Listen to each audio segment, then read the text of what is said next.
Vamos lá, vamos dar uma zapiadinha? Vamos. Roda aí, Gabriel. Roda o zap pra nós aí. Pergunta pro Caião. Tá no ponto? Vamos, garoto. Bom dia, Caio. Bom dia, Braulio. Meu nome é Diogo. Eu tenho 31 anos. Moro aqui em Cotia, São Paulo. Caio, eu tô enviando esse vídeo para tirar uma dúvida a respeito de uma publicação que eu vi na sua página. Eu vi lá que você está apoiando as 10 medidas contra a corrupção, proposta encaminhada através do Procurador da República, o Deltan Dallagnol. E eu também acho que o combate à corrupção é importante, que é algo essencial no país.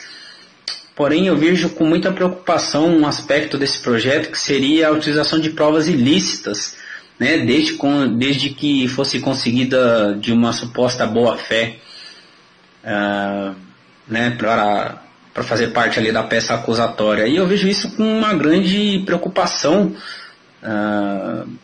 né, de modo que fere, né, o Estado democrático de direito, de modo que essas provas poderiam ser conseguidas com gravações não autorizadas, com grampos entre conversas entre clientes e advogados, o que me parece ser uma aberração jurídica, né, e causar aí um estado de exceção.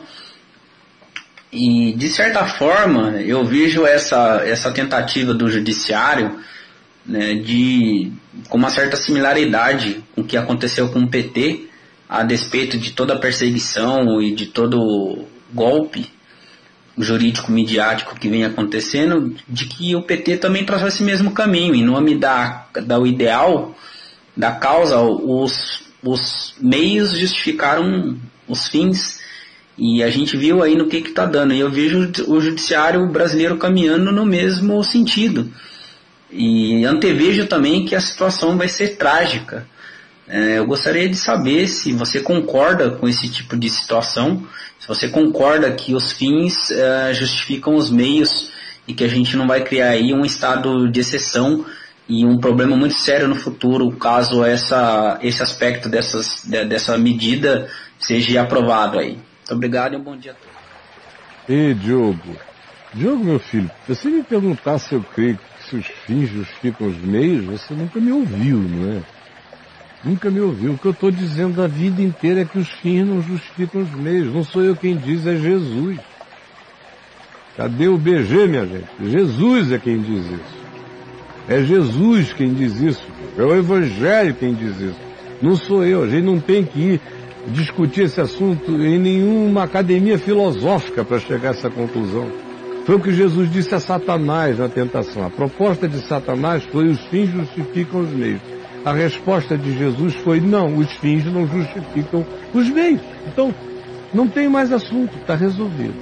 Agora, a tua angústia é a seguinte: a tua angústia é idêntica do indivíduo que move uma ação contra a mulher, contra a esposa, porque ela, tendo convicção de que ele o traía, ela arregimentou as provas sem pedir autorização dele, sem nenhum processo formal. Ela regimentou as provas e jogou na cara dele as gravações dele com a amante, os planos deles para fazer tudo. Aí você, insatisfeito, porque o Estado de Direito da sua proteção de privacidade foi violado, entra com uma ação contra a sua esposa, porque ela não tinha o direito de descobrir e nem de formar provas a respeito de fatos incontestáveis, inegáveis, praticados por você, porque ela não te pediu autorização prévia para te investigar. Ou a quem quer que seja, ou a tua mãe, para te investigar. É nesse nível que eu vejo a falta de lógica, meu querido, de vocês. Eu digo de vocês, não é a ti, Diogo. Você representa uma geração agarrada nessa coisa. No Estado de Direito parece que existe para proteger o mal feito.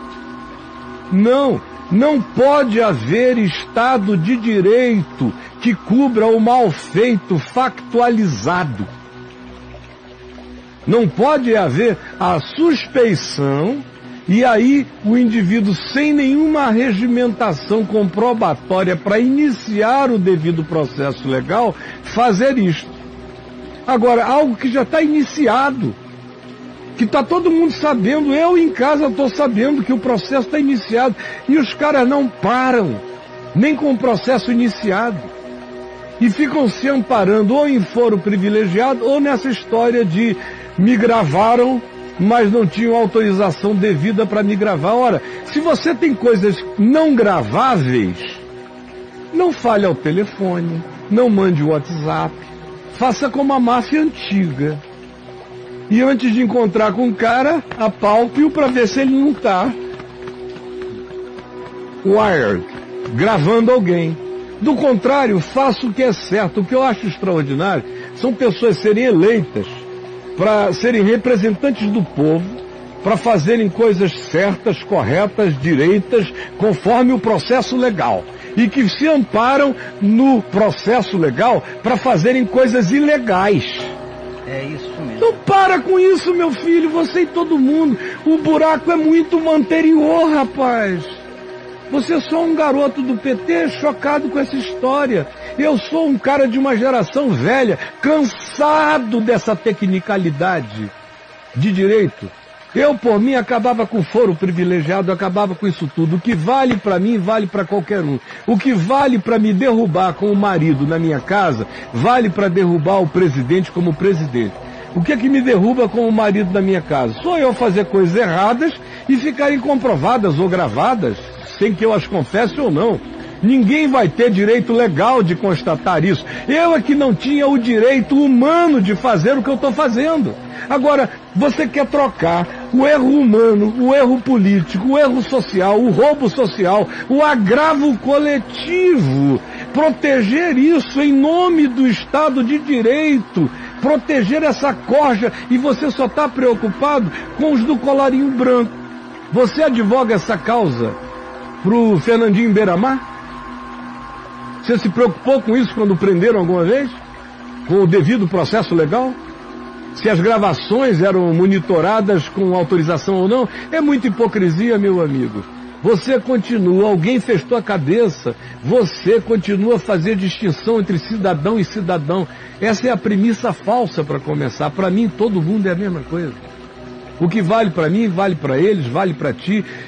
Se a gente não aprender que, antes de tudo, nós somos cidadãos não protegidos por nenhum Estado de Direito legal, mas protegidos por uma boa consciência que faz o que é certo, quem assim faz, quem assim anda, pode ser senador, pode ser deputado federal, pode ser presidente, pode ser lixeiro, pode ser o que for, está protegido, andou em linha reta, não tem o que temer, meu amigo.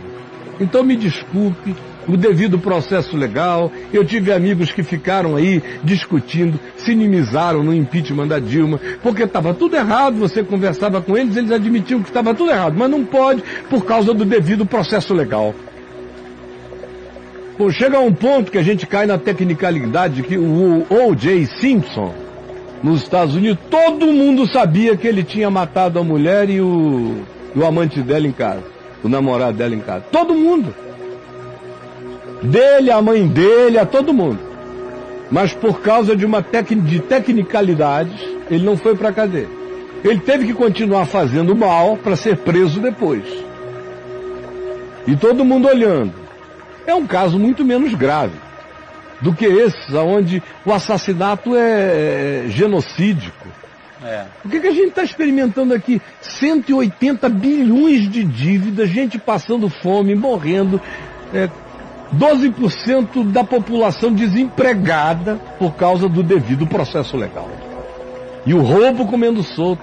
Minha gente, se nós não simplificarmos o nosso olhar da vida, se nós não desideologizarmos o olhar da vida, nós vamos cultuar o devido processo legal, enquanto a roubalheira continua, o engano continua. Eu não tiro nada desses 10 medidas da corrupção, nada.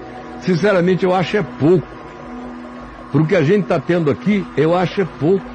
E o Brasil não vai mergulhar em nenhum estado ditatorial por causa disso, mas não vai mesmo.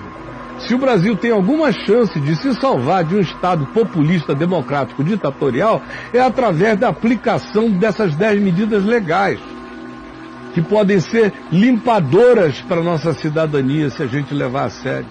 Agora, Chega, meu amigo, de cartorialismo português, de banditismo antigo, de ficarmos escondidos nos nossos malfeitos e escudados nos processos legais. Essa cultura portuguesa, lusitana, velha, colonizadora, do direito brasileiro, do hábito do direito brasileiro, é o que está presente para todo lado aqui entre nós. O cara mata, apresenta a faca, mas se no caminho alguém corromper a evidência, um policial meter a mão, misturar o DNA e na hora de fazer os exames ficar confuso, a prova está invalidada. Não pode ser usada. Embora todo mundo tenha visto, saiba, ou seja, o testemunho humano não vale mais nada. O conjunto comprobatório não vale mais nada. Só vale se ele vencer e passar o labirinto criado por advogados e advogados e advogados que entram apenas para criar as idiosincrasias possíveis na legislação para irem atrasando eternamente a sentença já óbvia e coligida. Olha, pode ter certeza, o problema do Brasil não será botar gente do colarinho branco na cadeia injustamente. O problema do Brasil é um outro. Nessa área aqui do colarinho branco tem uma chance mínima de se errar. Mínima. Onde se erra muito é junto aos pobres, que não tem quem fale por eles e não tem ninguém preocupado com o devido processo legal. Meu filho, com todo amor, não tem nada a ver com a tua pessoinha, Diogo, mas eu acho tudo isso uma grande hipocrisia. Eu estou velho demais para isso. Beijo para você. Vamos lá. O Luiz Estevão ficou 20 anos. 35 recursos, brother. Você viu aquilo? Do 35, Fórum de São Paulo. eu vi São quando 20. Quando eles iam ser presos, antes de ser preso, eu morava na Flórida. Ele foi preso junto com o Luiz Lalau, Isso. com o Ferraz e ele foram presos. Eu conhecia o irmão do Ferraz, o Luiz, lá na Flórida. Um dia no escritório deles ele me disse, olha, meu irmão vai ser preso com o Luiz Estevão e o juiz Nicolau. Roubaram 136 milhões de dólares da construção do prédio do Tribunal do Trabalho de São Paulo. 136, reverendo, você já imaginou? Roubaram 136 milhões. Falei para eles, vocês são loucos, o que vocês estão fazendo? Como é que vocês querem que isso não seja visto? Não estava nem preocupado com a honestidade o cara, ele estava preocupado era com a impossibilidade de um montante não ser percebido. Isso em 88. Sabe quando que o Luiz Estevão foi para a cadeia? O juiz Lalau foi logo, o Nicolau. E o Ferraz e tal. O Luiz Estevão, como tinha o dinheiro do mundo para fazer o que quisesse, para contratar os melhores advogados, para se manter dentro do processo legal. Claro, e parecer. E tudo para todo lado. 35 recursos e quase 18 anos de postergamento. Ele agora vai para a cadeia, vai sair dentro de no máximo mais 2 anos. Ele tinha sido condenado a 30 e não sei quantos. Então é o devido processo legal. Num país canalha como esse. Desculpa, mano. Você vem falar em excesso num país onde o excesso é a pocilga, o excesso é a cocheira, o excesso é o roubo, o excesso é o lixo. A gente não está sofrendo de excesso de justiça no Brasil. Me perdoa, meu amigo. Quem dera, né? Que a gente tivesse que chamar o juiz. Calma, juízes, calma. A gente está aqui sofrendo de tudo e de todos. Pedindo a Deus que chova alguma justiça do céu. Cansado eu tô. Você está novo. Tem muito tempo para se desobrilar, desintoxicar desse negócio. Eu, cara, já vivi muitas vidas intensas disso, porque eu não aguento mais, não sei como vocês não conseguem raciocinar com cristalinidade. Quem tem a mente de Cristo, olha em linha reta para isso. Não se perde no labirinto jurídico, que só serve, na realidade, para ferrar quem não tem dinheiro e para postergar eternamente a sentença do que possui bens. Para com isso, filho. Vamos lá. Falar em... E o Deltan Delagnol só não veio ainda aqui no Papo de Graça, porque a coisa deu uma esquentada lá, eu também fiquei com filhos aqui, mas a gente já devia ter tido um papo ou via Skype, ou ele aqui presente, batendo papo com a gente, talvez qualquer hora dessa aconteça.